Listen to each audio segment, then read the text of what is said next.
and they will discuss the issues that faces our university. Mr. Jackson's gonna drop some knowledge on us, and so I'm going to turn it over. We're gonna transition, and let's give them their our undivided attention. First of all, we say good afternoon, my fellow alums. Glad to meet you. With the Alumni chapter again, I want to thank President Simmons, and most of all, thank you to Alumni chapter families and youth that keep allowing me to come back and share with you all the briefing, the meeting I had with Chancellor Sharp, and then also to go forward. And so I'm honored today because, again, I'm not working in the back.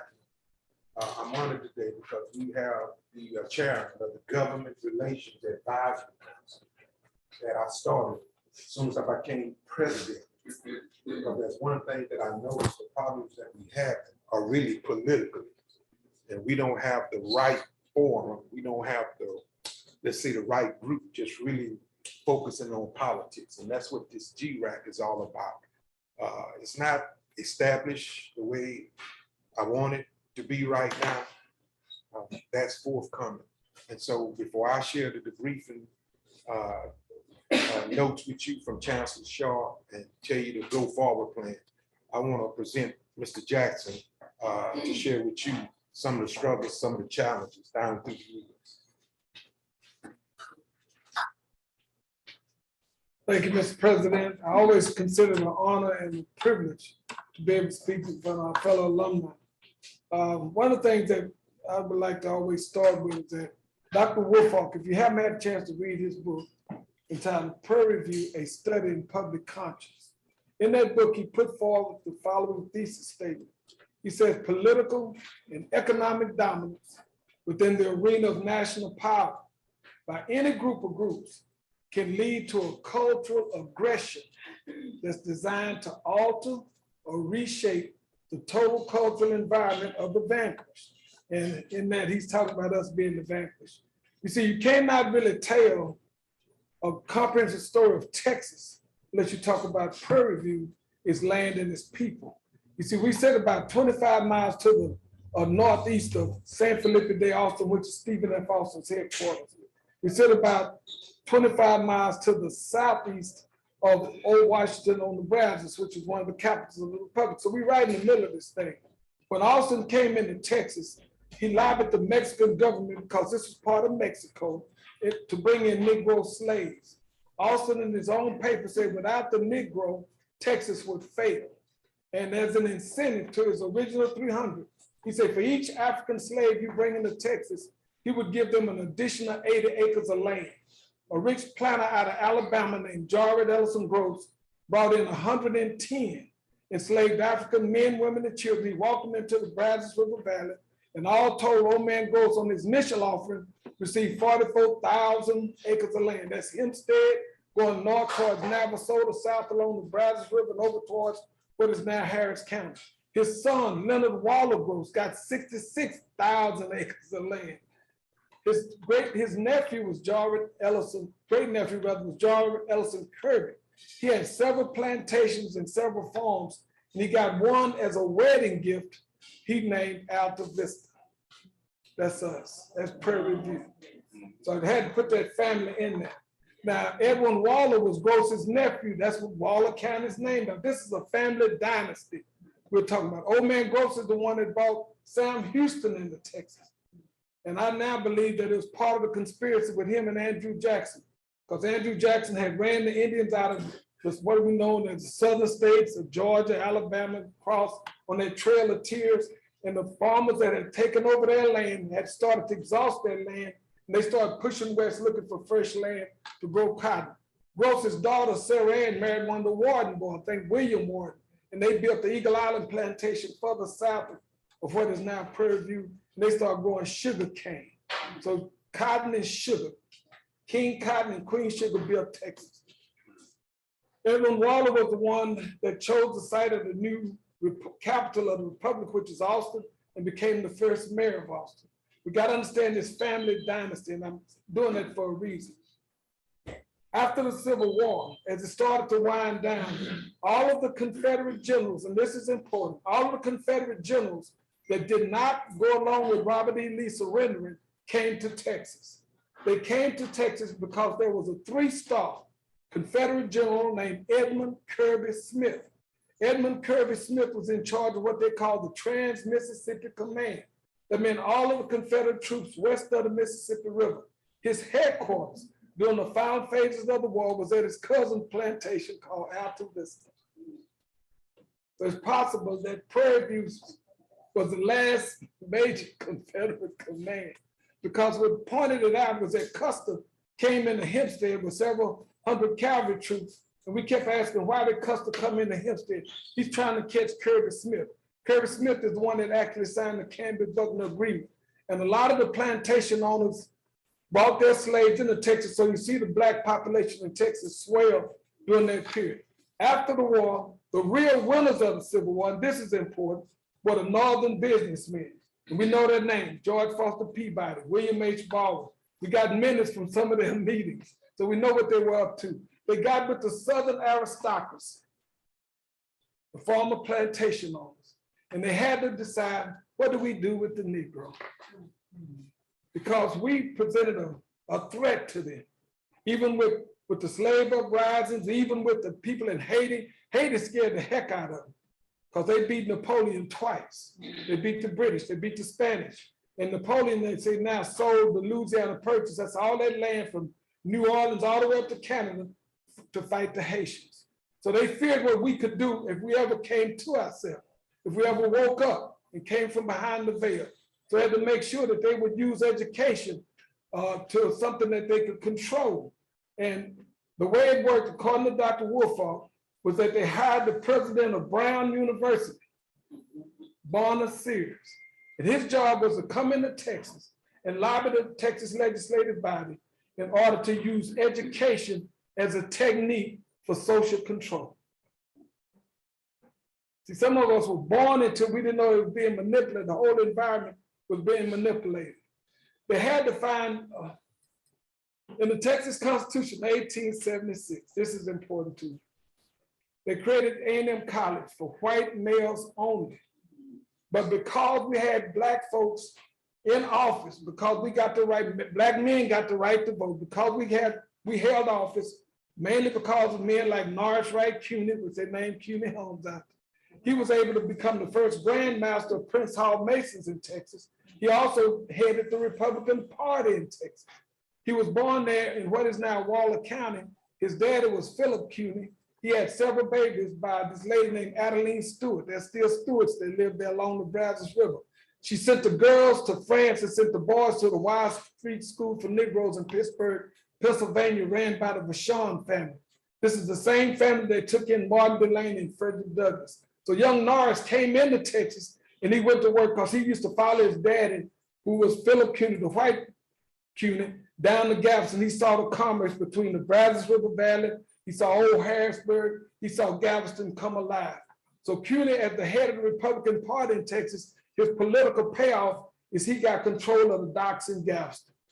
This scared the hell out of white folks, because now we had enterprise going. People were getting contracts. Black folks were buying land. And I now believe that one of the reasons that when the Democrats got back in power, they had to get Cuney. They got him out of office. They refused to see this delegation. And that's when we started shifting over to become Democrats, because Democrats were our blood enemies. They were not our enemies, they were our blood enemies. And we got to keep that in mind. And now we are all good Democrats. Interesting that. Well, one of the things that we have to be mindful of with Prairie View, they had to find a president because there were black folks in the Texas legislature during that time. William Holland in particular, we had a state senator from across the river, Gaines. We had Walter Burden south of what is now Prairie View in Fort Bend County. We had Walter Burden. So we had two senators. We had even had a state rep in Prairie View, George Wyatt. So we were in the politics working it. And so they had to get us out of there. So they got Cuney, refused to see this delegation. And now the idea is that when Richard Koch became governor, he decided he wanted that land grant. They started in 1871. They had 5 years to bring that school online because they did not want the federal money when it was first offered to them. They claimed states' rights. But after the war, their behinds were broke. So they took the federal money, created the land grant college. But because we had William Holland and those guys in Austin, they called the tech on them. They said, you can't take federal money unless you take care of all the men, not women, men. So black men got the right to vote, and they had to figure out a place to house us now and give us education. The trick was that we were, prior to 1865, it was illegal for us to even read or write. We got beat, put on a whipping post if we just got caught with a book. But now 11 years later, you're gonna open up a university. Where you gonna find a student? Oh. So it took them 2 years to find 8. That's why it took so long. And you imagine the level of attainment in education those 8 had coming out of the dog days of bondage.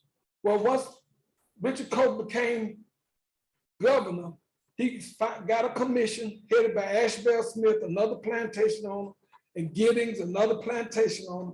And they came to Edwin Wall, who was part of this family dynasty. He took him to his cousin, Helen Mar Swearingen, because her old man Kirby got killed in a saloon fight over in Hempstead. And she had fallen on hard times because they were broke. They lost that war. So he sold the property to the state of Texas. She sold the property to the state of Texas. She moved to Austin. And when they opened up the University of Texas, Ashbel Smith became the first president of the University of Texas. Mrs. Kirby became the first dean of women. Y'all see the connection. Stay with me. Governor Coke now was in power, and Coke was very ruthless. They did a lot of atrocious stuff. They started that convict lease system. If you got caught without a place to lay your head, you could be arrested, sent to the penitentiary, and you look for the prison farms that takes you, go down that Brazos River, just start up there, Navajo, just come down there, pack 1, pack 2, road sharing, just stay in the river, in that valley. And they arrested a man here in Houston for selling oranges. He was in competition with a white vendor. They gave him 5 years in prison, and they would leash you back out. So we've always been under attack.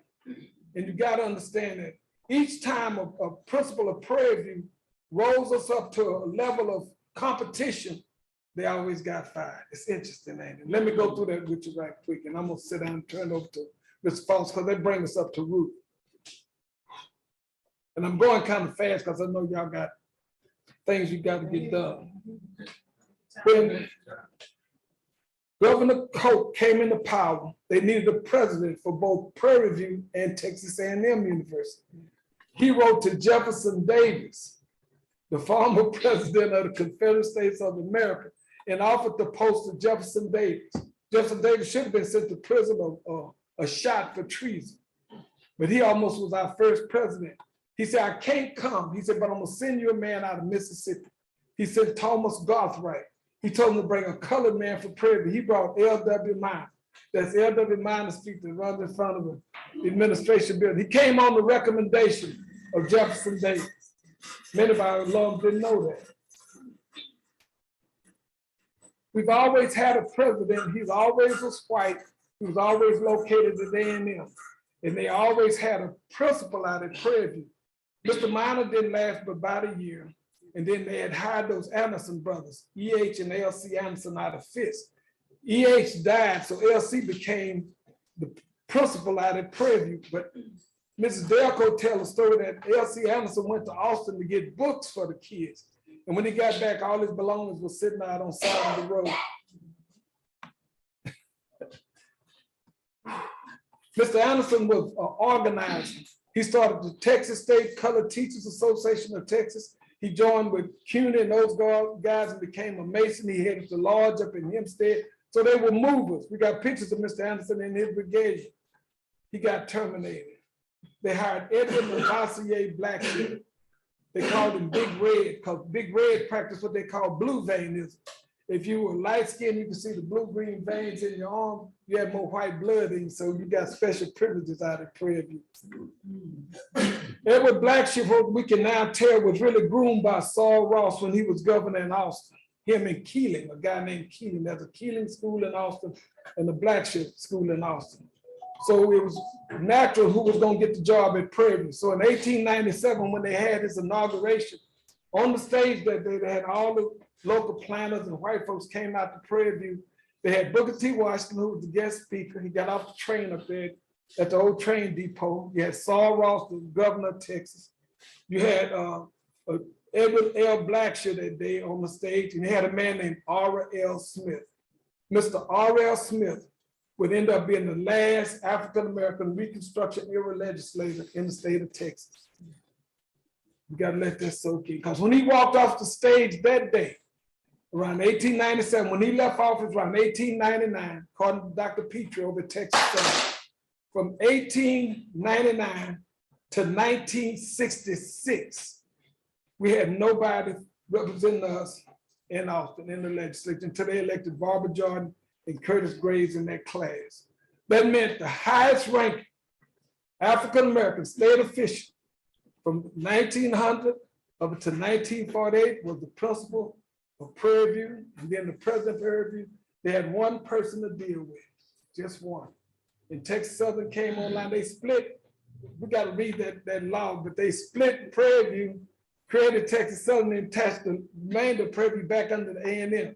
Y'all got, I'm still trying to work that one out. You follow Mr. Blackshear. Blackshear got in trouble politically. He was gone. He started our athletic program. He tried to introduce a college curriculum, but the kids couldn't handle it. He had to offer remedial education. And if you talk to some of the kids now, most of them are taking remedial education. We never got fixed. They broke us. As Dr. DuBose said in Souls of Black Folk, he said there were three streams of thinking that came down to us from the death ship. The first one were the thoughts of the Europeans.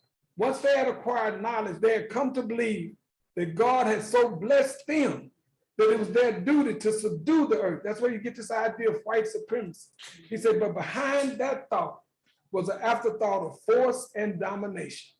He said a second thought, and this one affects us directly too, was the thoughts of the older South. And Texas is just as much a part of the older South as Mississippi, Alabama, all of them. He said the older Southerners fervently and passionately believed that somewhere between man and cattle, God created this tertium quid, this intermediate thing, and called it a Negro, a simple clownish creature, yet lovable within its limitation.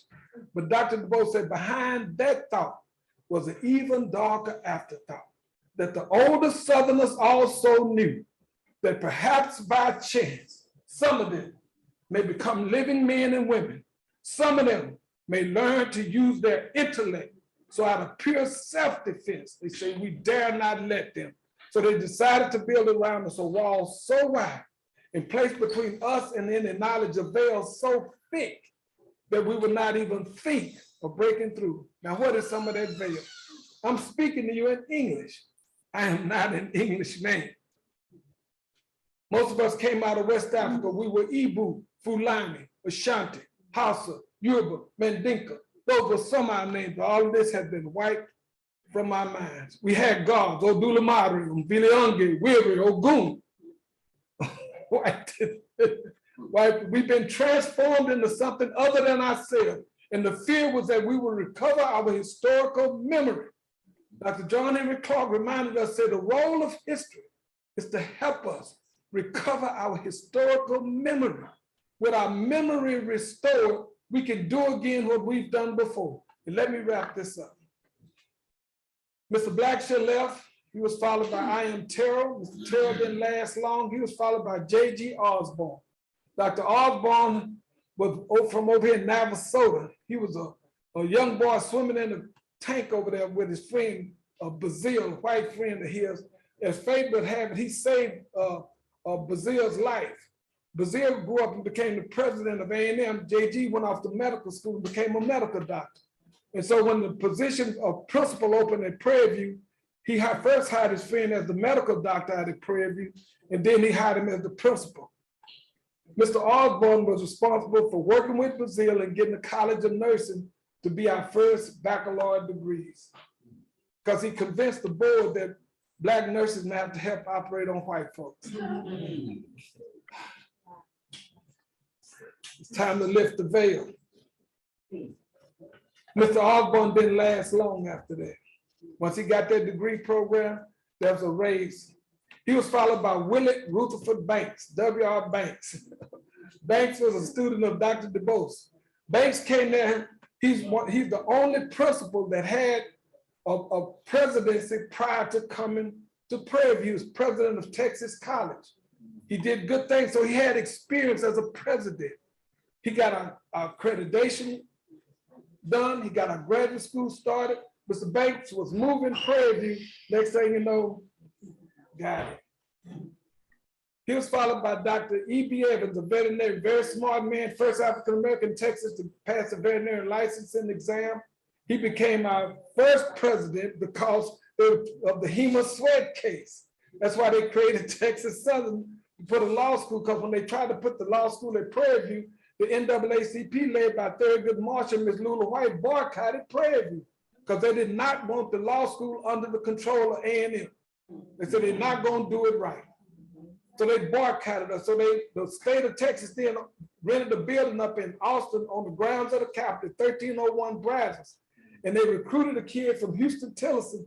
And that's where the law school Texas Southern started. I think Texas Southern needed a mark on the Capitol grounds because that's where they started. And they bought a junior college in Houston, and then they tacked the university onto it later. So you read the law, how they split Prairie View in two. But anyway, Dr. Evans was a good man. He didn't make any waves. He had a place when they built Hilliard Hall, which most of us use as our dining hall. There's a section on the second floor for whites only. And they had their own china, their own crystal, their own silverware. And when the board would come out to Prairie View, Dr. Evans had to sit in the hall, and they had an intercom out there to talk to him. That was our first intercom on campus. And when he would go over to A&M, he had to go up through the servants elevator and sit out in the hall because he couldn't sit in the same room with the folks. When Dr. Evans retired, he was followed by Dr. Jesse Monroe Drew. Dr. Drew stayed in office, I think one day. He got sick. I don't know what happened one day. So he had no experience. He was followed by Alvin I. Thomas, AI. So we all know AI. AI came from the industrial education department. He had no presidential experience. AI was very smart. Him and Wilhelmina Delco and Miss Symphonia Thompson got together, and they started pushing to re-recognize Prairie View as their university of the first class in the Texas Constitution. And most of us were around in '84 when we caravaned up to Austin and hooked up and got Miss Delco, got her the kind of oomph she needed. She got it passed. It was a ballot initiative. It passed. And so there are 3 universities of the first class in the Texas Constitution, just 3. Just 3, you got to keep that in mind, just 3 of us. University of Texas, Texas A&M, and Prairie View. And this is where they split the money. And the permanent university fund money, UT gets 2/3 of the money, A&M system gets 1/3 of the money, Prairie View gets a reasonable portion. And President Mark will cover that. But we got to understand that what does a university of the first class mean? What does it mean for the UT when they said they got about close to 50, 60,000 students up there? They got Nobel laureate professors. They're moving. We say, okay, I can see that. Look at A&M. You say, yeah, they rolling too. They got their own board. Now, why is Prairie View University of first class still stuck up under A&M? And out of 147 years, we've never had a Prairie View graduate sit on that board. And you ask the same question, how many Aggies have sit on that board? So if we're a university of first class, what do they mean by first class? Does it mean first in your class? You have to read the bill analysis by the Legislative Council. When they pass that bill, they always do an analysis of the bill. And I just kind of paraphrase and said, to designate Prairie View A&M University as a university of first class and stick it back under the A&M board, it makes it merely symbolic. And that's what we're gonna be fighting for. We gotta see when Prairie View became a part of this system, this first class system. And even before then, there was a Prairie View before integration, and there's a Prairie View after integration. Before integration, many of us came to Prairie View for the old Negro Interscholastic League. I was in the 4th grade when I first came down here. But Prairie View was always our Mecca. It was our place. And they could manage the students that came to Prairie View with a dean of men and a dean of women. We may have had 1 or 2 cops that patrol, but Dean could make folks scatter like roaches. We all know Dean Larry. And nobody hardly messed with Dean Evans. I've never heard anybody talking crazy to Dean Evans. You didn't do that. That's how they managed us, because most of us came from schools where the preacher, the principal, or teacher had to write a letter for you. And you'd always go to church and they'd call you up to the altar and lay hands on you, take up a love offering, put that little crumple up $5 in your pocket. All of us got that. So I mean, them folks had a grip. So we did the same thing the other kids were doing, but you respected authority. You run. You pull your whiskey and you run. But this is a different Prairie View. Now you got to manage it with police. There are more police on campus than there are in the city. What happened? And then you go visit some of these black high schools, or go to my hometown of Alumni. When we integrated, they hired 3 teachers, all women, 1 in home economics in high school, so no male teachers for the boys in high school, and the other 2 teachers were in the lower grades.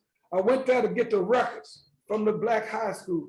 They say, well, Frank, I went in the vault. They had all these file cabinets in the vault at the high school. He said, the principal told me, he said, Frank, what you're looking for is over in that corner in the 2-drawer file cabinet. Open up the first drawer, it was empty. Open up the second drawer, the manila folder with some junk in it. I said, where are the records? He said, when we integrated, we brought all the records, the trophies, the yearbooks over, and we put them in storage, and the mice got on it and the mold. So they took all our records to the city dump and they burned them. So if you graduated from Rosenwald High School, Newland, Texas, prior to 1965, you cannot prove it. And that was happening across a lot of places. So go look for y'all's records. That's why we created the Texas Institute for the Preservation of History and Culture at Prairie View. That's what Ruth was getting ready to do. Let me finish the story and I'm gonna turn it over to Mark. After AI, see, when AI came in and started getting the money, those of us that were working there, I think David, you were back there when they started bringing in the trees on truck, bringing in the grass, and laying it out. It was a greening effect, because we know how didn't have sidewalks, they laying the sidewalks. And we started getting this little money, then all of a sudden they said, well, we can't account for all the money. But wait a minute, where's the money? They called us all over to the library, the John B. Coleman Library in the public events room, and they were discussing taking Prairie View into receivership. Say, for what? Couldn't find the money. The net effect, our first white vice president of Prairie View, Gary O'Neill, former auditor, was in charge of the money. They put him in charge of the money. That was the net effect. Nobody went to jail. Okay, but Dr. Thomas knew that his day was over because he got it. Miss Thompson told me that she got death threats when she was pushing for the money. That's how cold it was. When you go after the money, folks gonna get crazy, especially white folks. They get crazy with the money. Dr. Percy Pierre came, no prior presidential experience, started Benjamin Banner, was honors college, but for long he was gone. He was followed by Julius Wesley Becton, Jr. No prior college presidential experience, came from the Army, FEMA, soft landing at Prairie View. He was followed by Charles Alfonso Hines, Dr. Hines. Hines was moving in 5th year.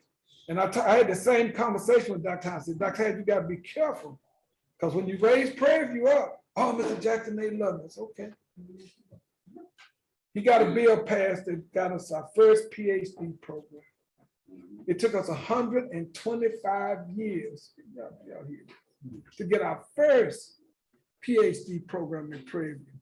He got us through that OCR agreement, that Officer Civil Rights Agreement. We added more PhDs, more masters, and they did it in reverse. They started building buildings, adding programs, then told him to go get the students.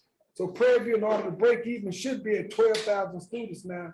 And we were told by our senator at that time, Ogden, that we should be at 15,000 to 20,000 students to make all those programs work. And I think they did a similar thing to Texas Southern. Most of us went to those hearings. But after Dr. Hines left, he was followed by Dr. Wright. Dr. Wright was there to be Dr. Wright. He was an African-American historian, but each time we pushed to get him to start African-American studies, he didn't do it. And now we got Ruth the Truth. And what did she do? Ruth couldn't understand why we weren't teaching Black kids about their own history. She started bringing in scholars. She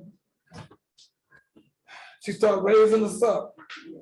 I had the same conversation. And she couldn't understand why that they would not take advantage. I read the article in the paper. Why wouldn't they take advantage of all the experience and all the knowledge this lady had to move Prairie View forward? Because they fear us coming to ourselves. And I know that sounds cuckoo, but you see what's happening in Austin. You see what our governors do. You see what our lieutenant governors do. They're getting ready in a DEI, any initiative, taking books out of the library. This is crazy. So if we sit here as alumni, it's not for us. Our day is over. It's for the children. Mm-hmm. We got to fight for the children. Some kind of way we got to throw a blow for the children. It might hit hard, it might hit soft. It makes me think back when I first heard of civil rights. Black folks got scared. So Martin Luther King ought to set his old butt down, just making trouble for color folks. I heard that. A lot of them were scared, but he had to keep pushing. But Dr. King, out of all his training as a seminarian, all his training, he finally woke up and he realized that this was greater than himself. It was greater than it was looking out for the future. And all of us are beneficiaries of that. And so with that, Mark, I'm gonna turn it over to you. I think I talked enough, but I hope y'all got a little bit of my story. Any questions for Frank?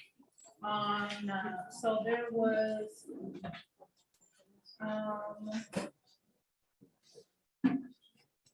when do we have representation? So one of the questions is when we have representation on the board. There was another one.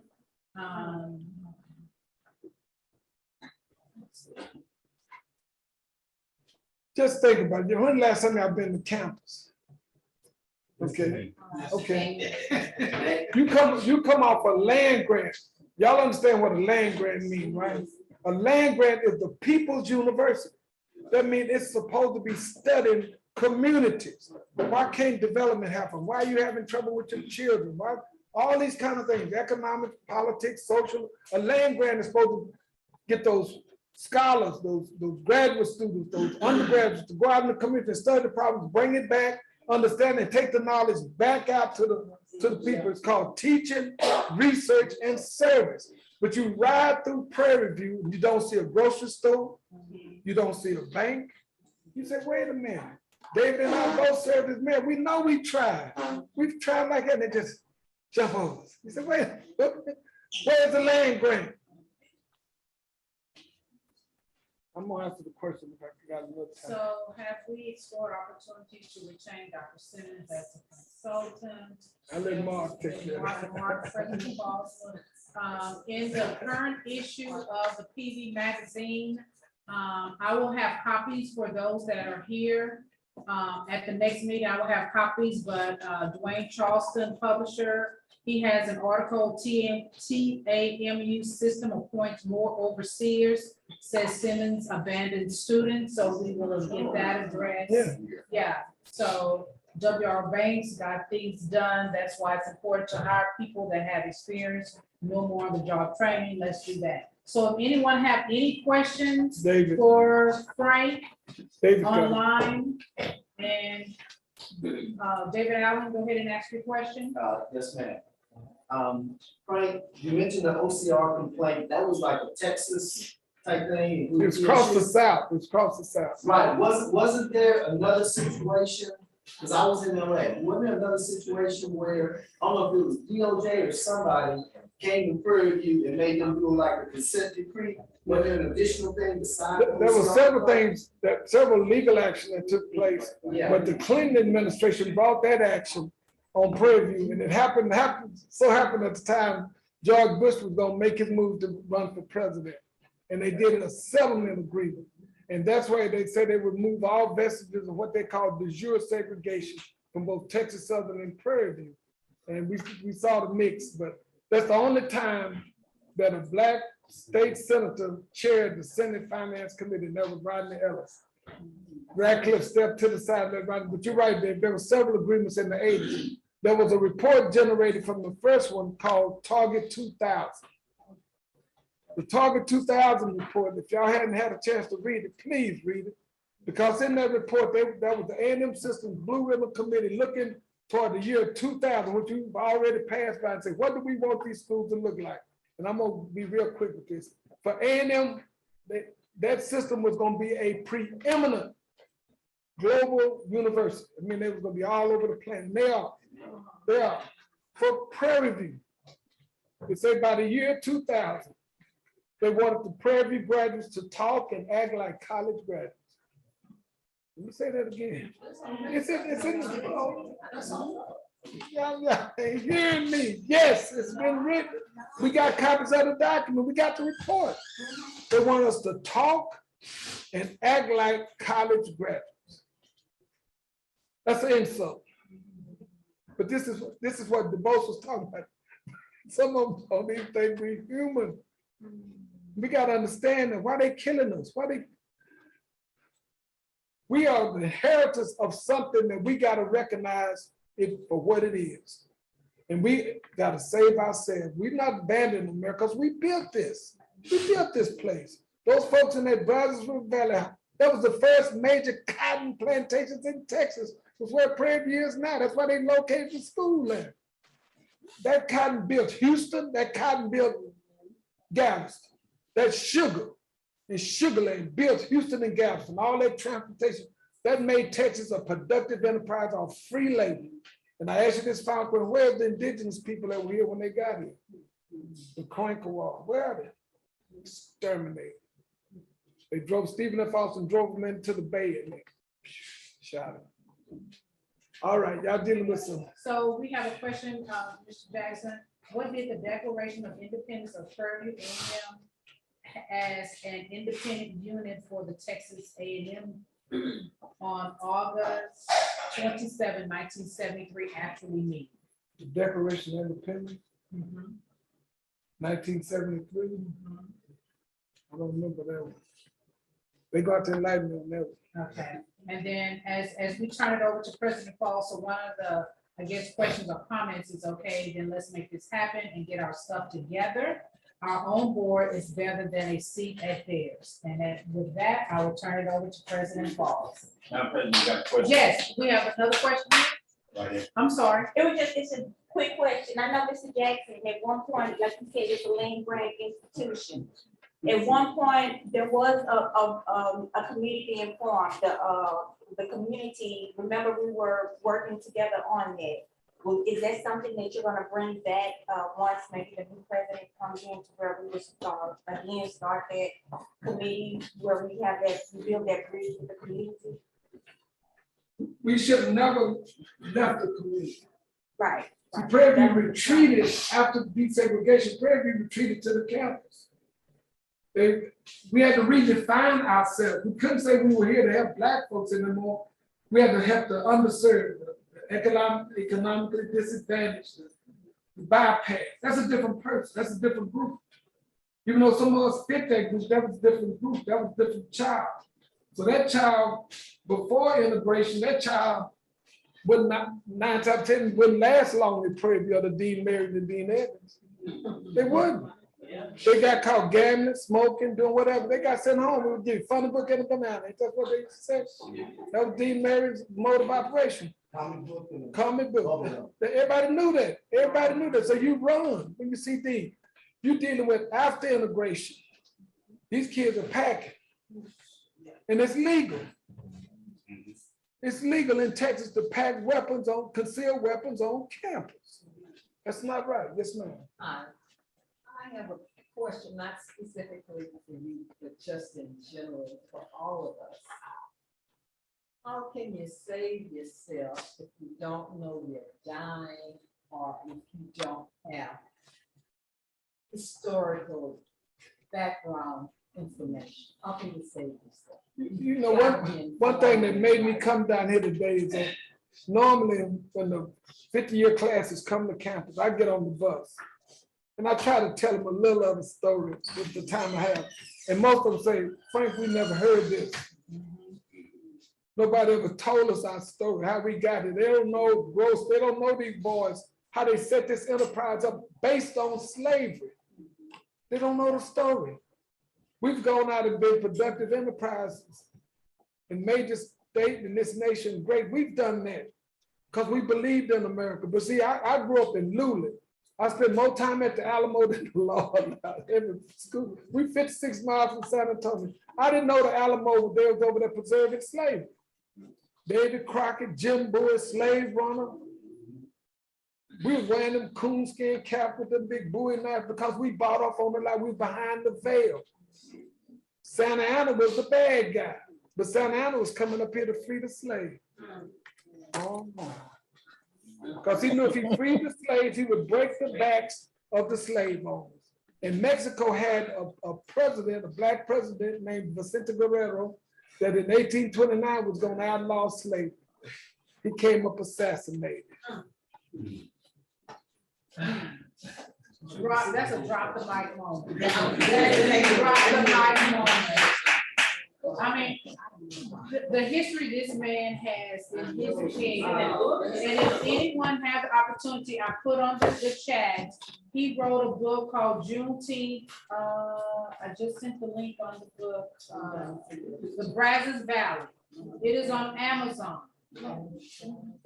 It's a good, easy read. Take the time, and as Ms. Blue has stated, we have to know our history. We have to know our history. So if you get a chance, the name of the book is Juneteenth, Ideas and Consequences in the Brazos River Valley at Prairie View, written by Frank D. Jackson. Brief history of the city, so you can't tell the city history. University history. So Raymond, so what I want you to do, you got the action that you get with Frank Jackson.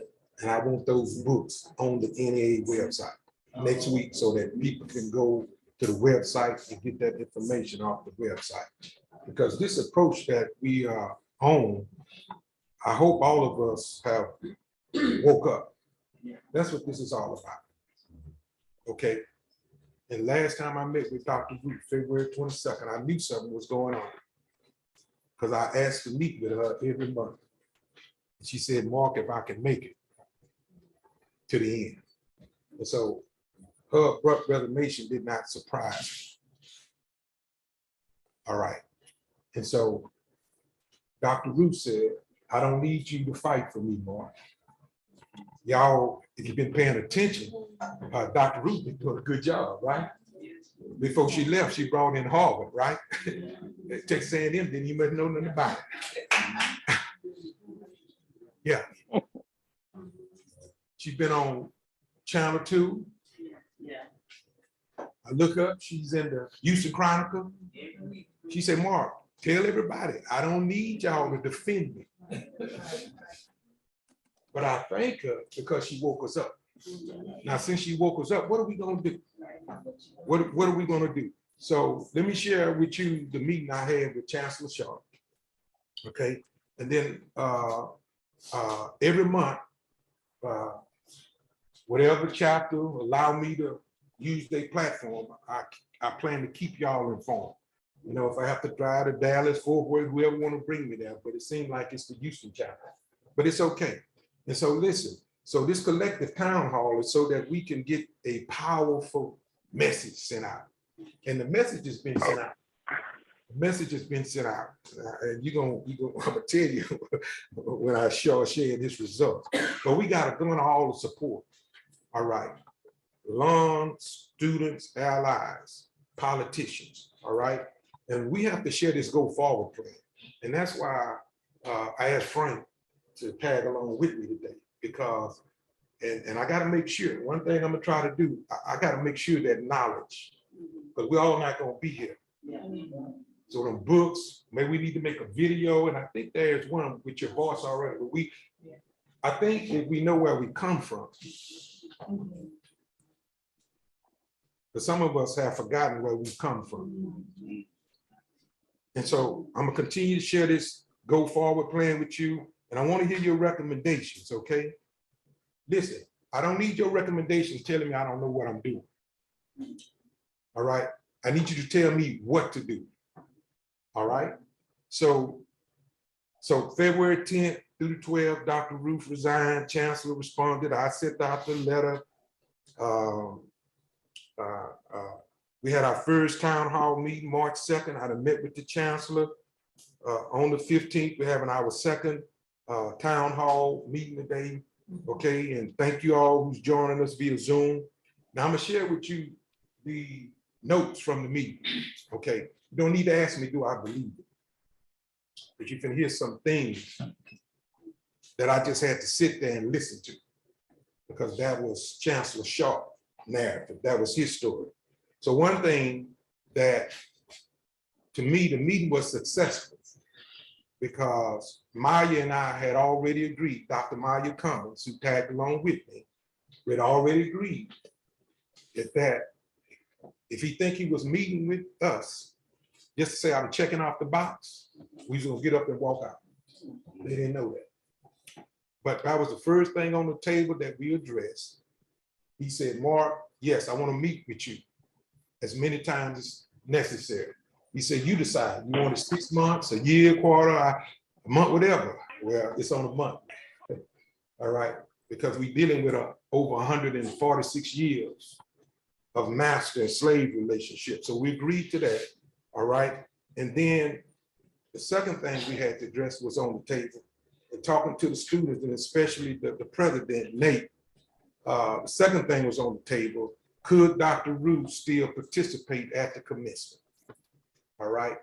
And so during that conversation, yes, she can participate if she wanted to. If she wanted to. But I found out today that Dr. Ruth and Chancellor Sharp has never spoken. Never spoken. Never spoken. And so just like they called me when that Tuesday after Dr. Ruth resigned, asking me who should be the president. I'd be a white person. Oh, whatever. Okay. Yeah, just like the other one. The same thing that I told him. So we got Dr. McFrazian, and Dr. McFrazian is doing a great job. And so during that day, before Dr. Miles, they didn't know we were circling back to Prairie View because I was going to keep McFrazian abreast of what was going on. Before we got back to Prairie View, listen,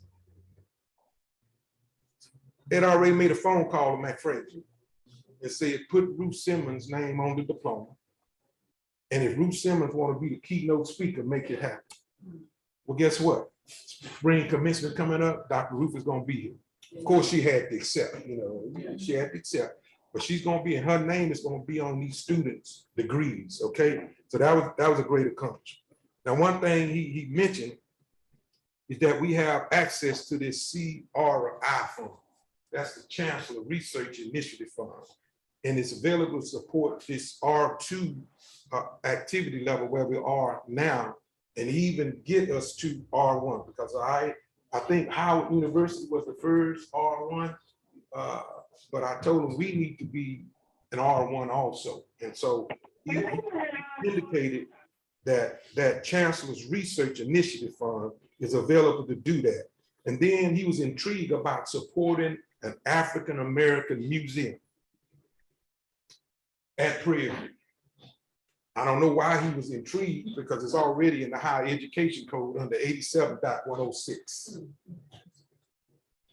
And so all I'm doing when I meet with the Chancellor and next with Governor Adler, I'm just reminding them what's already written. It is written.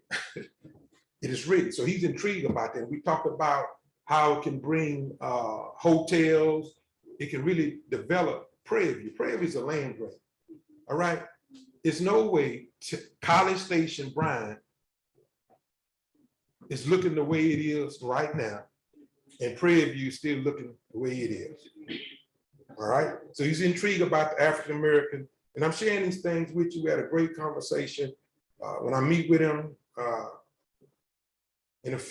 next week, I'm asking for dates. I'm asking for dates. All right. And then he said he considered developing parcel of PV City so that students wouldn't have to travel to Sci-Fair for entertainment and shopping. I'm like, you consider it? We are a land grant college. Our area should have been the first one developed. And then I like this one, Frank. He proclaimed that the system will help push for a school of public policy for our university. The public policy program, it prepares students to analyze community problems like Frank discussed with us and influence lawmakers in the government and allow those policymakers now to get out in the private and public sectors and work. And so he sounded like he was for that. And then he shared that we have the potential to get 25 to 50 million state appropriation to support PV's extension program as an expansion of the Help Houston initiative. Then he recommended, because we're asking about the Board of Regents,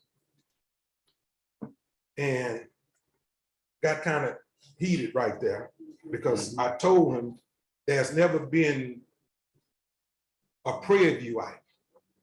I say, no, you had blacks.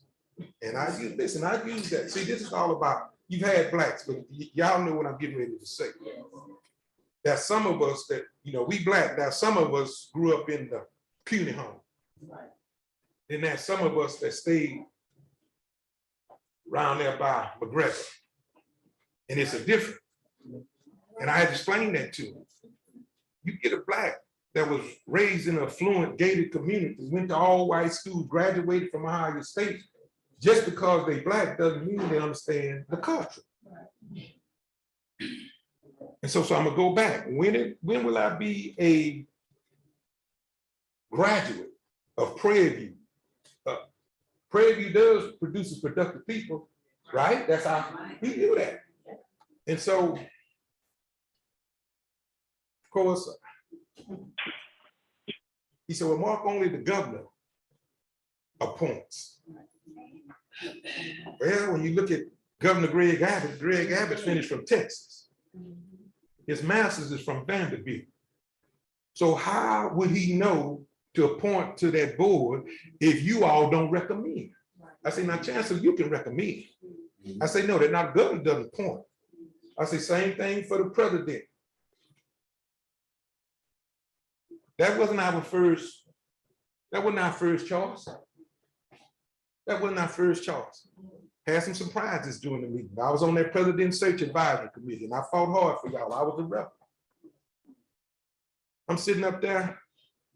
Chancellor made a statement that the candidates wasn't given to him in ranked order. And I had to keep a straight face.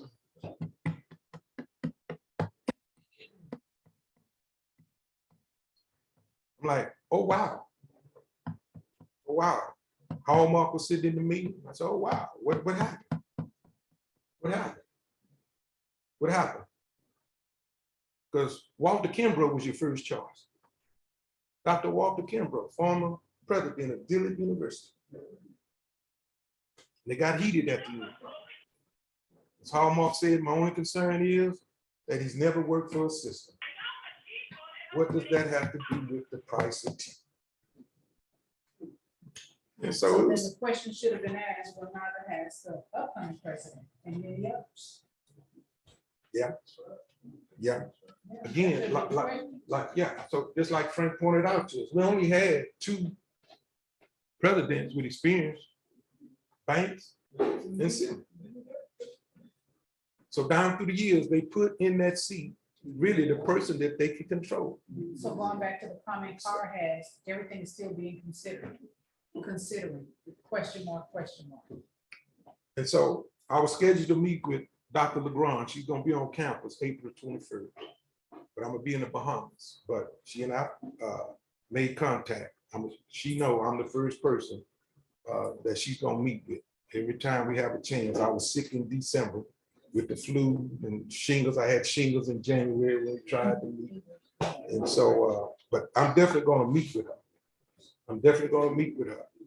Okay? And so getting back to the Board of Regents. So now, if you just read the newspaper, they just added 3 more to the board. All of them from Texas A&M. Y'all missing it. All of them from Texas A&M. I shared my concern with them when they took us out to Ruth's Chris Steakhouse.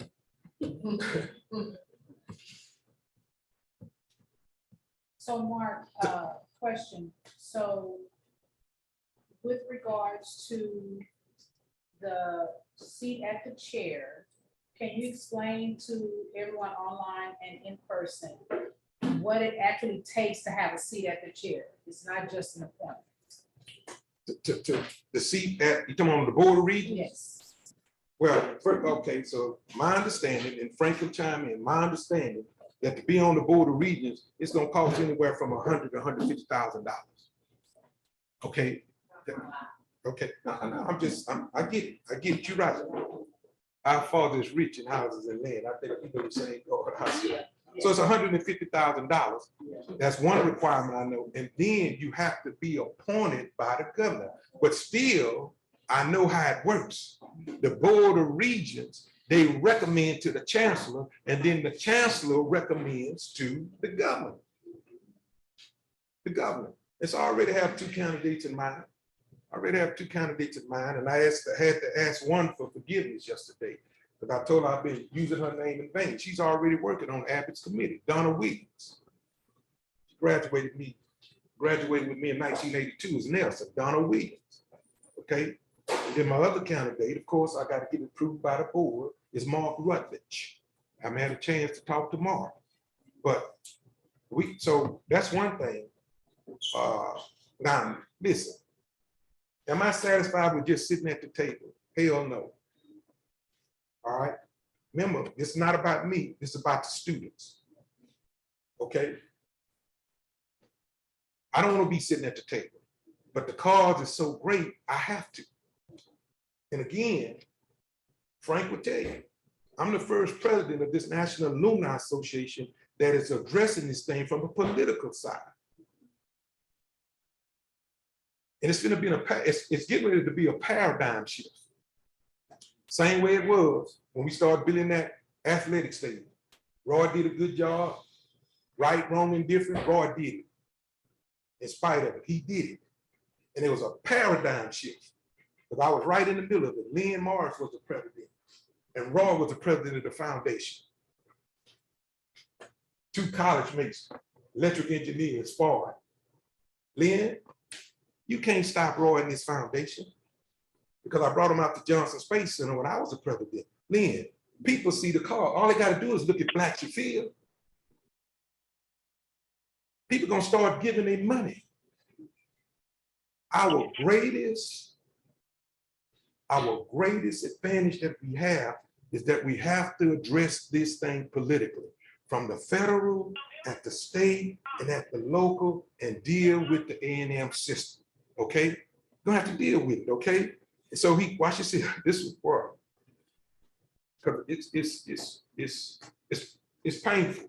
It's painful sitting in there. It's painful. Maya and I walked up to the front door and everything. It was about 6 of them walked out, and they stopped like they saw a ghost. I say, what are these? I said, Maya, you didn't see that? She said, no. She said, stay focused, bro. Stay focused. I get up there to the chancellor's office. Oh, by the way, they have their own, listen, I'm thinking I'm going to the president administration building. Y'all know they have their own building, right? Oh, they have their own building. Their own administration, everything. I get up there. My brother see me, I see him. I'm trying to speak to him. Because I'm from 3rd Ward. We at least do something. We gonna do something. We gonna know we got out. He looked at me like, what are you doing here? Didn't come over, try to. I said, why? She said, Mark, stay focused. Then one of them came over, excuse me, sir, can I help you? Are you supposed to be here? Maya say, yes, we are. She said, we're here for a meeting with Chancellor Shaw at 11 o'clock. And Stephanie Hughes is the executive administrator. She come flying over there, Mr. Falls, Mark Falls, come on, we got the room. I said, ooh. So I want y'all to think this is easy. Okay, I know what we up against. I know what we up against. All right. Now he stated during the meeting, but I challenged him because he told me, now listen, this is what he said. Don't dare not ask me, do I believe it? He said, Mark. Don't repeat that. He said, when I die, he said, I want my epitaph to say, I love Prairie View on my tombstone. And I just had to sit there. I just had to sit there. I said, oh, wow. Wow. I said, wow. I said, I finished from Prairie View. And I don't want that on mine. You know what I'm saying? The mine is if I can help somebody as I pass along this way, then I know my living won't be in vain. So I'm gonna show you the data. Let me read you this. This is why he went back and he shared his data that since he's been the chancellor for 11 years, and he's giving himself credit the way Prairie View looks today. No, I'm just telling you. This is the data that he shared with me. He said, now, with regard to research and construction, he said over the last 11 years, over $36 million in research funding to Prairie View from his CRI fund. And he's have overseen the construction over $341 million in construction projects at that school. That's why it looks the way it looks. In comparison to the prior 8 years, he said, before he got there, it was only $80 million spent. Then he goes on to share with me that Prairie View's allocation from the permanent universal fund has increased nearly 150%. And so I knew about the PUF fund. UTIMCO oversees that board. The board of directors are made up of Texas and Texas A&M. And when I checked, I got mad. I had to close it. It's $66 billion sitting over there. $66 billion sitting over there. As it was of December 2022. And they living off the interest fund. That's why they created the AUF. So Texas get 2/3. A&M gets 1/3. Talking about first class institution. That's read the Texas State Constitution. There's only 3 universities that are labeled first class in the state of Texas. And we was here before Texas. Texas A&M, and Prairie View. And so he said, we should be proud because that's been nearly, well, we shouldn't have to, first of all, it ought to be divided 3 ways. That's how I look at it. First class is 3 of us, that's 1/3 apiece. That's a new math. Yeah, and then he started.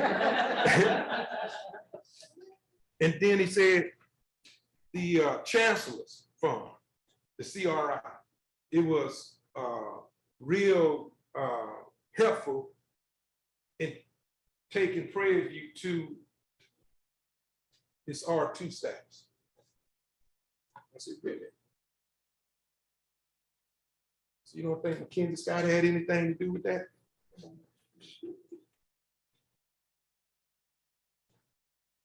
And I gotta live, I'm gonna tell her she might get mad at me if she listens.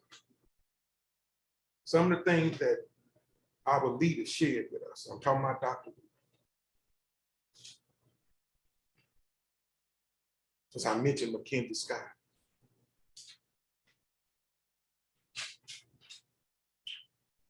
Dr. Ruth received a call from her. And she wanted to donate $50 million to the university.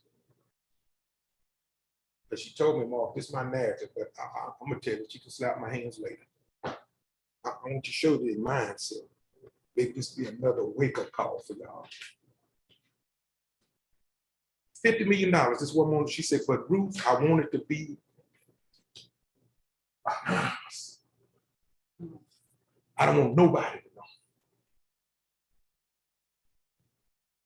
Dr. Ruth know the protocol, the processes. Called down to Texas A&M. They say, look, I got a donor who wants to remain anonymous. Want to give $50 million. So just want to let you know. Next week, they call her back. Well, we need to know the name. No, we can't know the name. Can't know the name. Person, what difference does it make?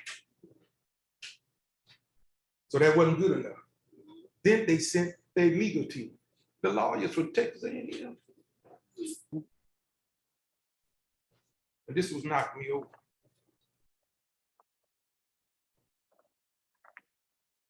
The reason why we need to know who this donor is, you need to identify who this donor is, because it could be a drug dealer. We got some concern.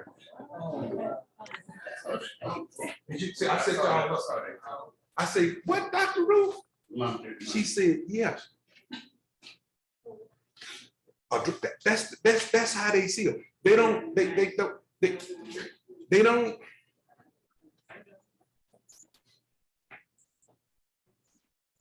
And so even before she departed, I was already, matter of fact, again, when I took office, I called it Political Action Committee.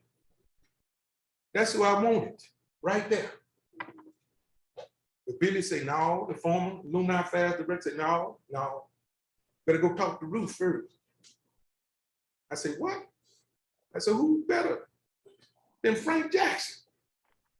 History, in government, entwined in politics. I said, wait till you meet the Dr. Ruth. Long story short, they made Dr. Ruth tie her hands and move Frank out of the position because he's causing good trouble. That's what I call it, good trouble. And so I met with him and I'm like, oh man, I said, well, and then the name she gave me, I wrote it down because I take, when I'm with Dr. Ruth, this woman got so much wisdom. She gave me the name. I'm looking for the name. I'm searching at PVAMU.edu, looking in the directory. I can't. Billy, who is this person right here? Right? He said, Mark, you're looking in the wrong directory. I'm like, what? He said, go try TAMU.edu. There he was, white. I said, well, guess we're not going to be starting this political action committee right now. I'm not getting ready to go report from A&M. They always want control. Lo and behold, Frank retired in December. God works in mysterious ways. As soon as Frank retired, we got to see a political action committee going, and we changed the name to the Government Relations Advisory Council. He says now, we ought to be happy because his students receives $2,315, whereas Prairie View students get $3,306. I said, but y'all keep increasing the tuition and the fees. And yes, somebody done brought it to my attention. Yes, I know what that affiliation fee is all about, that we signed with the university. By the way, that Prairie View lawyers got to look at it and they got to take it up to Texas A&M and they got to sign it. I get it. I see what's going on. Affiliation agreements, whether it's for the NAA or the foundation, it's to raise money, fundraising. That's what it's all about. And they happy because we raising funds. They don't want y'all to focus on the big issue. It's political. That's why I'm saying it's going to be a paradigm shift, and it's going to be up to you. It's going to be up to you. And so then he said this, and I said, we should be nervous about this political tide shifting given to Abbott's proclamation. Because I thank God, because I thought once the president signed the executive order for DE&I and accessibility in the workforce, I thought each state, no, I'm becoming a politician. I've been hanging around for too long. But listen, he didn't put a stop on DEI and accessibility. Don't understand why, especially when he's a benefactor. I talked to Jarvis Johnson, who's the Black Caucus. He said, Mark, he's a benefactor. I said, okay, Jarvis, I get it, you know? But they take away DEI, you know what that means? They ain't gonna pick up the phone and call me next time and say, Mark, who should the next president? They don't have to. They're gonna put somebody white in that seat. Not only at Prairie View, because that DEI, if the other, I'm talking about the state of Texas, governor, I don't know what the other governor's doing in Florida, but here in Texas, that means they want to put somebody white at Prairie View, getting DEI and accept, that'll give them the right to do it.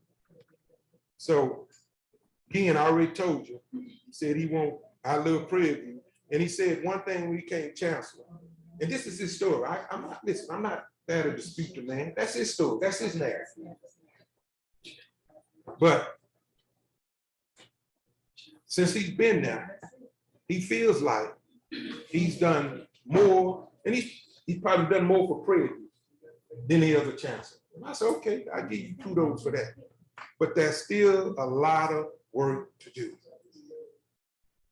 We still got to have further discussion on economic development. How Bryan College Station is really a miniature Houston, Texas. They got their own hotel and conference center, y'all. And so still, great meeting. Maya asked him, say, Chancellor, say, when we go meet the governor, what recommendations you have for us? You the governor, y'all going to the governor? Yeah, I said, yeah. I said, well, this is just the beginning. He said, I don't think y'all be able to do that. I said, no. I said, I talked to Senator Ross West, Boris Miles, Ron Reynolds, Jarvis Johnson. I said, Sophronia Thomas. I said, I think I can get there. Well, if y'all go, then that's when y'all need to bring up the Board of Regents on that. But that's okay. It's okay. And so the team, tell all our secrets. and the team, I want it out there. It's okay. It's okay. We coming. I just hope I'm not coming by myself though. That's the only thing. And if so, I'm okay with it. All right. And so it was a successful meeting because we meeting every month. Okay. We meeting every month. I challenge him, since he said he loved Prairie View, I challenge him to a forum with the president at Prairie View. You know, he's afraid. Mark, I'm gonna get booed. I said, at least you getting booed. You getting booed. I said, I'm not exempt. I'm on people talking about me. They're not booing me, but I can't tell you some of the names they call them. You already know them. Oh man, I used nigger. I said, they done heard that language before. I said, you afraid of getting booed? You afraid of getting booed? Yeah, because he got to come down. I see you, David. Hold on. I got to come to the engineering building for the grand opening. I'm afraid they're gonna boo me. Listen, if you love Prairie View that much, a few boos shouldn't hurt you. Take questions? No. Okay. No. And so here's listen. So we meeting with the chancellor. The next step is the governor, okay? Because we got to address DEI. We got to address the money that they're giving to Prairie View, because the money that the state gives, Frank, I understand that the federal government matches, right? No, state has to match dollar for dollar. Okay. All right. And then there's the Utility Board of Directors. That PUF fund, $66 billion sitting over there. We're a first-class institution just like them. And then I'm serious about this think tank. I know there's talk. Should we stay under the A&M system? You know, or should we leave? But my take on it, I want to have a think tank. I want to bring the brightest minds, have a brainstorming discussion. Because I'm treating this as a parent-child relationship. where others treating it as a We're gonna master discuss. slave. we're gonna- And so excuse- if it goes, so watch this here, if it goes, if you look at it as a master slave, so when the slaves were free, many of them stayed on the plantation because they didn't have a plan. All I'm just trying to say, if we're gonna succeed from under the A&M system, we need to have a plan. I'm not saying don't do it, but you just not gonna come from under them and don't know what a plan is. So I need these bright minds to come together, all right? So we can make a consensus decision, all right? And so I'm meeting with the Chancellor April 24th at 2:00. Probably when, give him a couple more months, if he decides to continue to meet with me, the next week, I'm gonna bring him to the Alumni house. So he can compare our Alumni house versus their Alumni house, okay? Now listen, this is why I need you, listen to me. All right, now it's time, all right, it's time. The NA is having a news press conference, April the 27th, that's a Thursday, at 12 noon. I got a team that reached out to 211, all them people that called me and worried the hell out of me when Dr. Ruth resigned. I'm calling in my favor now. 211, 13, Fox, 39, the Texas Tribune. I'm personally calling Roland Martin myself. I'm personally calling Roland myself. But listen, April 27th, all right? In front of the Memorial Student Center, right there where the Pampa is. All right, we reaching out to the politicians. All right, the students gonna be there. I want all the alums to be there. All right, wearing your paraphernalia, your PV stuff. All right, we reaching out to these legislators. We want to see. I'm a pastor. I'm reaching out to the clergymen right now. All right.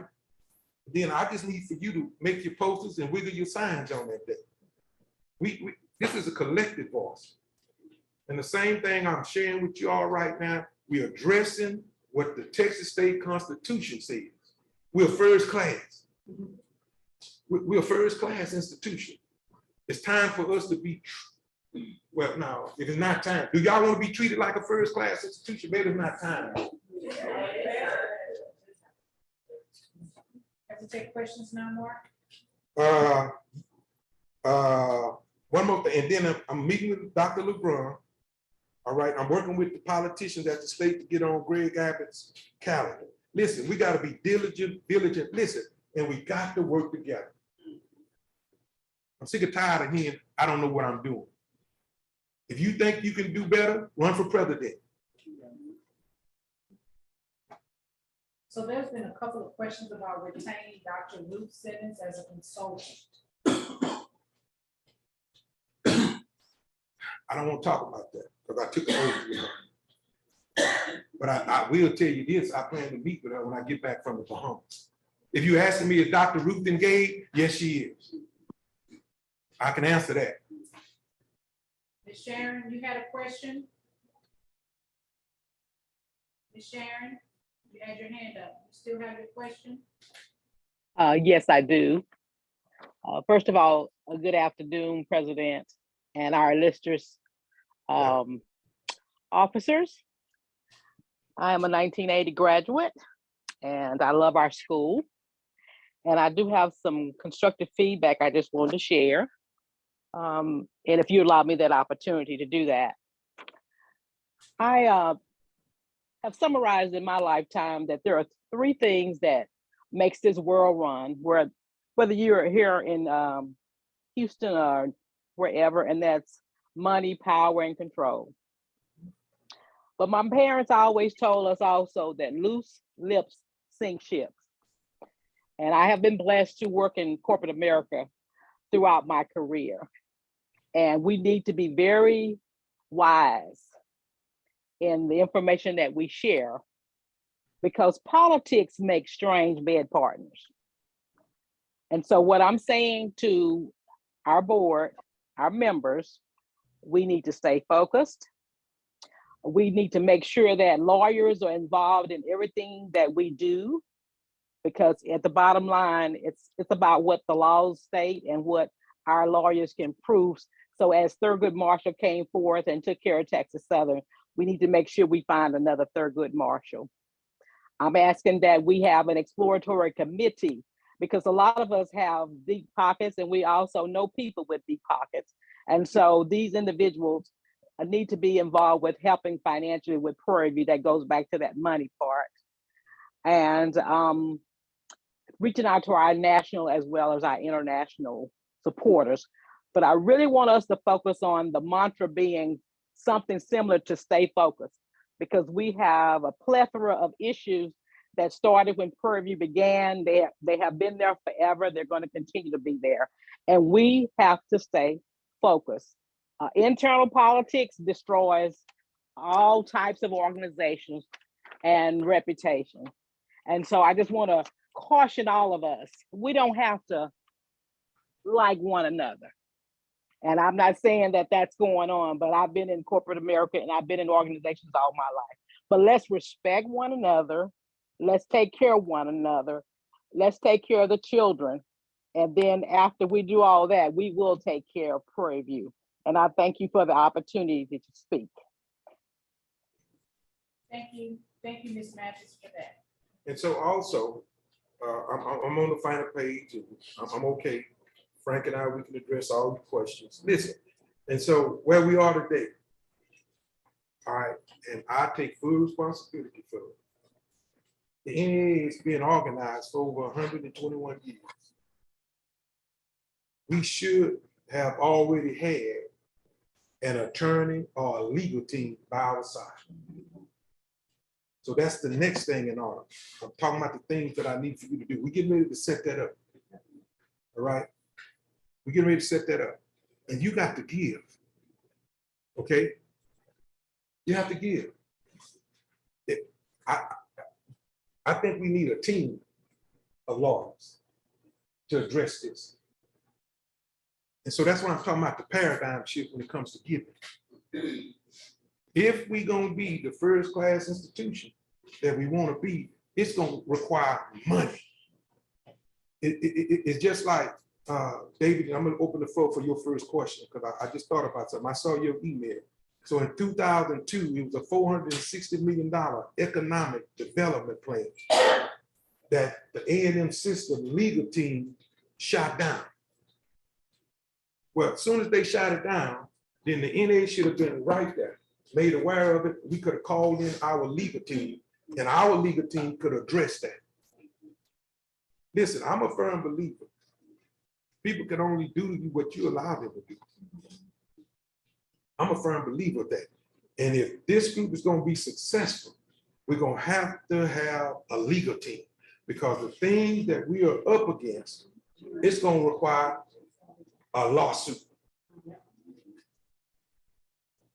Dr. Ruth said, don't talk about it, be about it. And we've been doing too much talking. Arguing amongst ourselves, what should be done? No. The GRAC was formed specifically for that. And my ultimate goal, you can tell Frank, I'm passionate about this. You hear it. I'm gonna detach the GRAC from the NAA. That's how serious I'm about it. I don't care how much money it costs. I think it's got to be I don't know what it's gonna take, a 501(h). I don't care. I don't care if it costs $5,000, $10,000. I'm gonna do it. And I want this group to be perpetual, because we were up against y'all. It's not gonna happen overnight. So down through the years, I've been hearing good stories. How the Sharp family fought, how Lonnie Davis fought, how Charles Swindell fought, all them fought. No, we got to bring all this stuff together. And we got to work together. Now, ask me, do I know what I'm doing? No, I don't. Politics is not my specialty. But I got a Frank Jackson. I got a Priscilla Barber already up at the state. I got a Canadian Turner already up there. I got David Edgerton already in politics. But listen, I just need y'all to support us. Support us. And it's going to take a legal team of attorneys to go up against the legal team at A&M and at the Texas level. But we gotta let them know we mean business. We have to know. And I already been told, Mark, this could be dangerous. They can, that's okay. It's okay. But the cause is too great. The cause is too great. So one Any other questions? question is there a legal team at PVU that can provide guidance? No, because they're under the A&M system. No, we all know, we got lawyers finished from Prairie View. We got lawyers that graduated from Prairie View. You know lawyers. You've been in trouble before. You ain't been saved all your life. You know lawyers. And that's gonna come from that think tank. We need a team. All right? Waverly Nyland finished from Prairie View. He's a lawyer.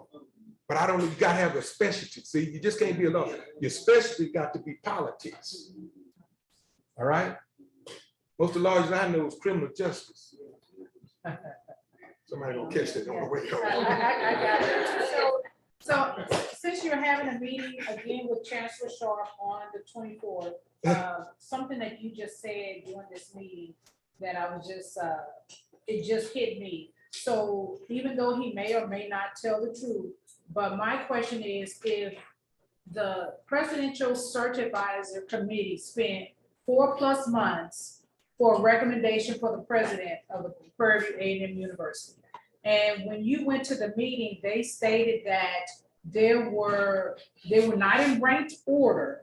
However, unanimously, Kimbrough was the #1. So going back to, I think everything just kind of works in its purpose, that going back to this whole DEI. So what is it that to say that they appointed this person for a short period of time, and then once the whole DEI project comes to fruition, then they can put whomever they want at the Prairie View system? So I would like for that question to be asked directly to Chancellor Short, Yes. if it's at all possible. It's a No, request, not a no, demand, but a no. request. Listen, my email, matter of fact, when I leave here, I'm gonna send you the chart so you can send them out to everybody. But my email, I'll give you my pastor and the president. You got my mobile number. Some of you been calling me, giving me great ideas. You know, if you're gonna talk about me, please refrain from calling me, because I done hung up in several faces. All right. So I want you, I want to hear from you. I got to hear. So yes. And so when I go to meet with them on the 24th, I've already asked the Vice President, Viola Abear, and the Student Government President, Nathaniel Hall, to tag along with me on the 24th. And the charts, so we don't go in there empty-handed like they do. They come down, I'm like, well, y'all don't have nothing to write with. But Maya was there taking notes, capturing everything. And so my goal is every time I meet, I'm not gonna go in there by myself. I want to use, and Ms. Viola is on my GRAT. And so I definitely want to, I'm not ready for Frank yet. Frank coming though, they know, Frank coming. What you got, Brother We'll take David? a question from David Allen, and then we'll, you gonna do closing remarks or Frank Jackson? Yeah, one more hand is ready. Well, first off, as our president, I want to say I support you, Thank you. and everything that you said, I agree with. I want to add something to it. Okay. You touched on economic development. Mhm. You touched on my email, which was strictly about economic development. Mhm. The chancellor, after I don't know if you would comment on when I responded, I know I copied President Kamara on accusing them of discrimination, and I spelled it correctly because I've been in that industry for a number of years.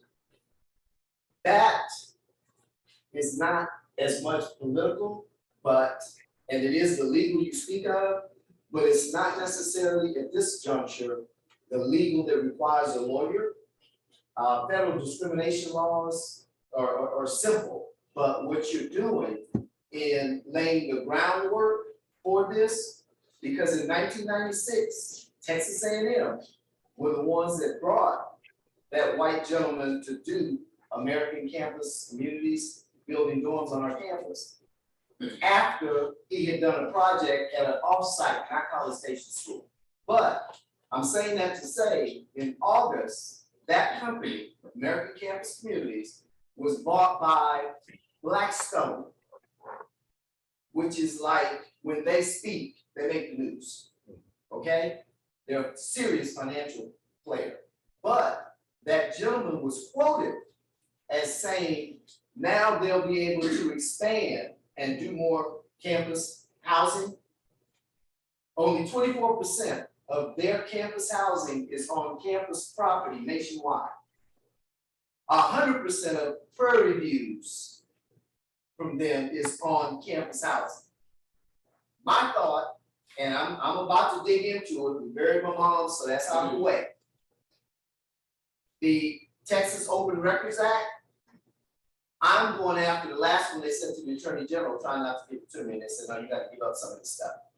But I wanna know about the communications with the board, because we had a conversation after the system attorney said no, through Vice President. Okay, but what happened was the Chancellor and his lawyers got online with our lawyers and they said, you know what, we can do this. They took it to the board. You meet with the Chancellor, who agreed they could sign this agreement because we weren't asking for a dime or an ounce of dirt. But the board said no. So in your discussions, number one, you're gonna need a specific example. Otherwise, it's constant conversation. And I know Frank knows all about that, the political thing, you go think about it, next budget, all that kind of stuff. But, and I'm sure there are other situations where alumni or others try to do something in Prairie View, and the system stopped Prairie View from signing a performance agreement that wasn't requiring anything. So if you would please take that up, and if I didn't give you the history when I responded, okay, because they can't say no, and that's why the Chancellor got involved. Okay. But when he took it to the board said no. Now, is the board holding it up because they want that white company to buy that land back across behind the football stadium up to 290? That's the only reason I can say they didn't want us to develop Prairie View, but I'm about to do my public record request. All right. I'm gonna do that, I'll keep you apprised of it, but again, that doesn't require a lawyer, but they gotta give us some information. Okay, but I need to be writing these legislators. I rode the plane to DC. That was on my wife down. I met Maya, but I sit by Judge Al Green. I know him real well because we did marriages together. But Judge Al Green was upset. So we got him on our side. And I know Sheila Jackson personally, but April 27th, I need y'all to be there at 12 noon. I need all alums to fly in. The students gonna be there. That's why we have it in front of the MSC. The team is working hard, 211, 13, everybody.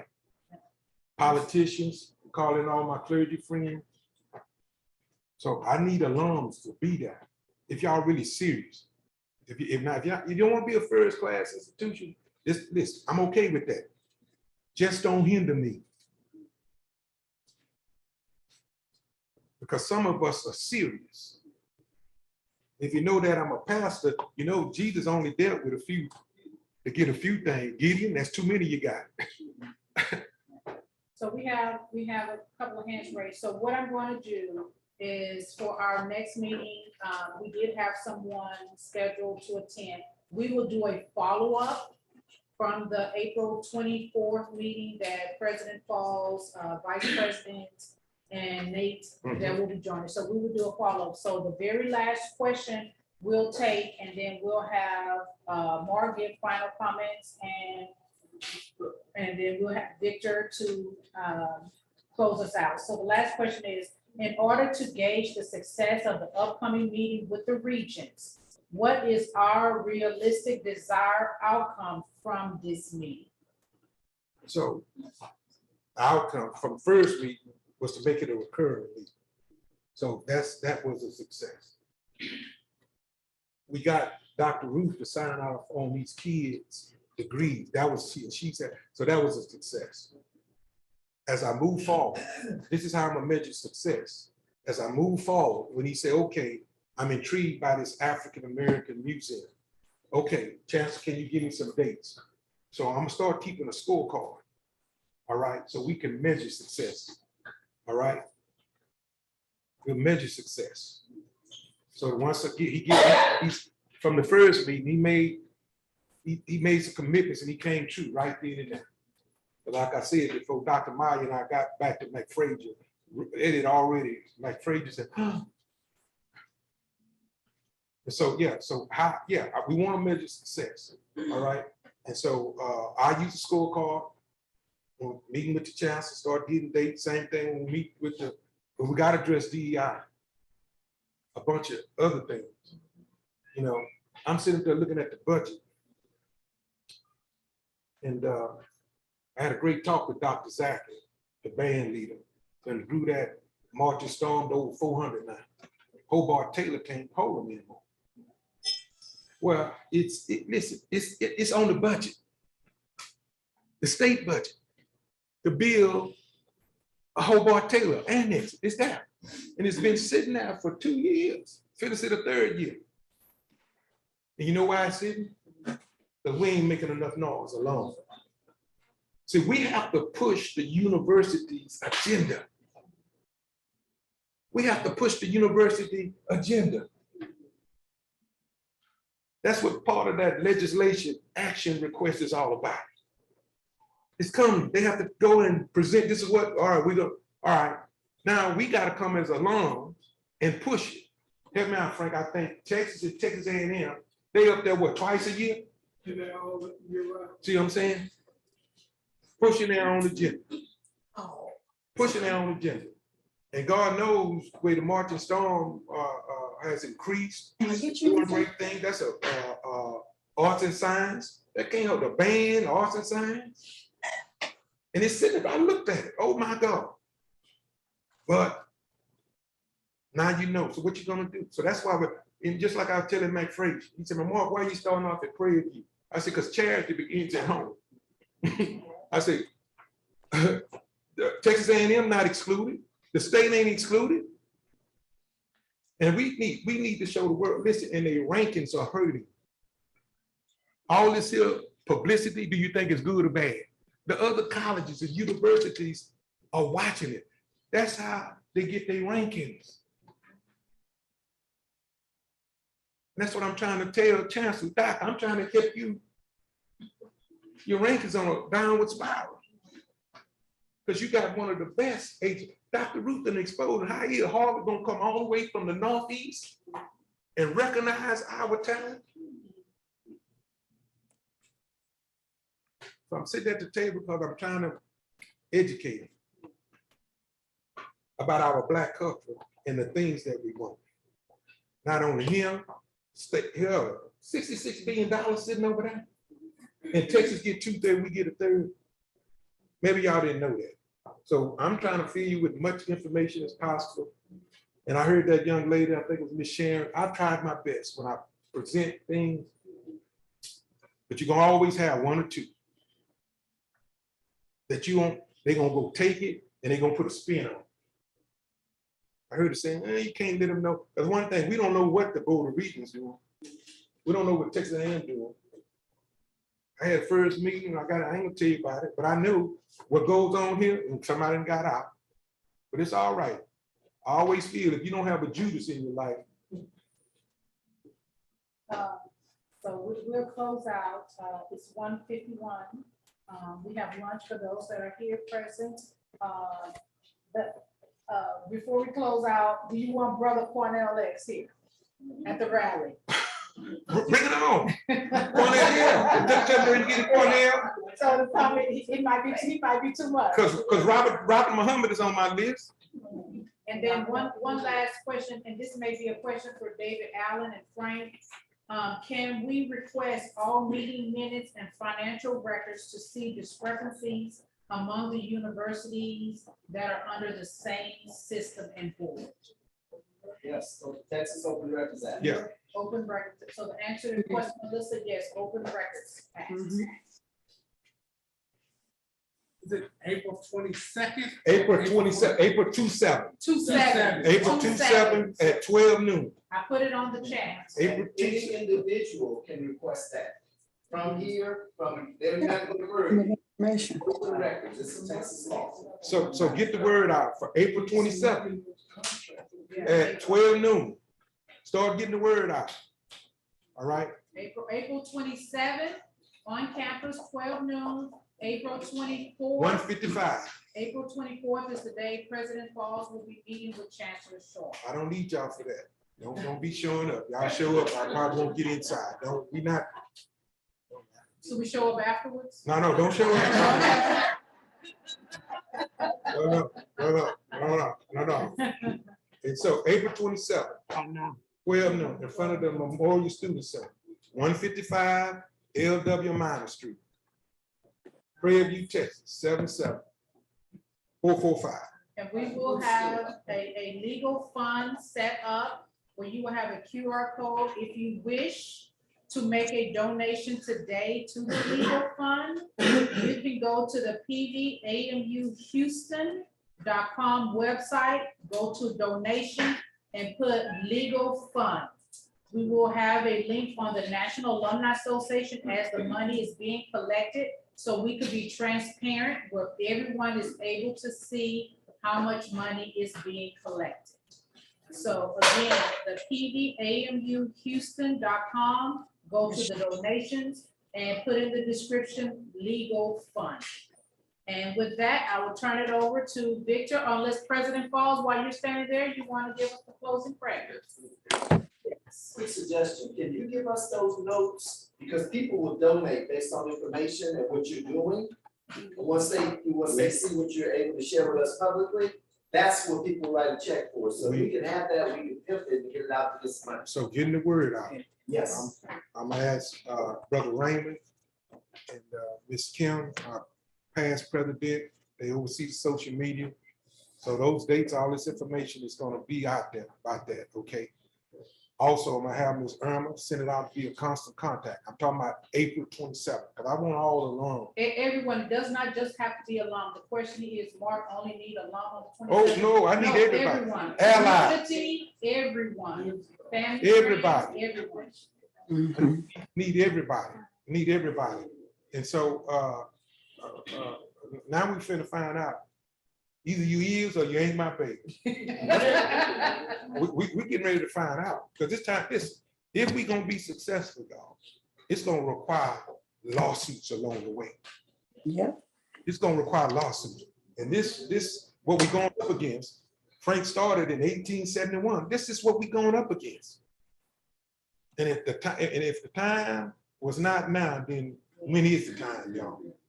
When is the time? Yeah, and then also for the PV magazine, for you to receive the articles, stop by the alumni office at the 124 University Drive. I think that's the alumni address. But stop by the alumni office and get a copy of the PV magazine. And you will have the article, PVAMU system appoints more overseers. Pastor Falls. All right. So I got my prayer warriors. I need all the people to know how to pray. Because this is not easy. I mean, this is taking me, the only thing that I won't allow to do is to take it away from my church, but my family is suffering. Because I'm doing more Prairie View and church work. But I need y'all prayers. Don't talk about it. I just need your encouragement. Again, if you think you ready for being this hot seat as the president, this election time, put your name in the hat. Put your name in the hat. Listen. I'll be back. The GRAC is real powerful. There he is right there. That's the chairman. And I'm trying to set up the GRAC so that we can be a standalone, so that we can politically address this down through the years. Okay? Eternal God, our Father, Lord, we thank you for this day and the blessings of this day. Now we're asking you to be above us, to bless us. We're asking you to be below us, to protect us. We're asking you to be beside us, to guide us. God, we're asking you to be inside of us right now. to give us peace, love, joy, and happiness this day and forevermore. And the church at Prairie View said, amen. Amen. Thank y'all. I'm gonna hang around if you have any other questions. Yeah, so stick around. I'm not going anywhere. Oh, my God.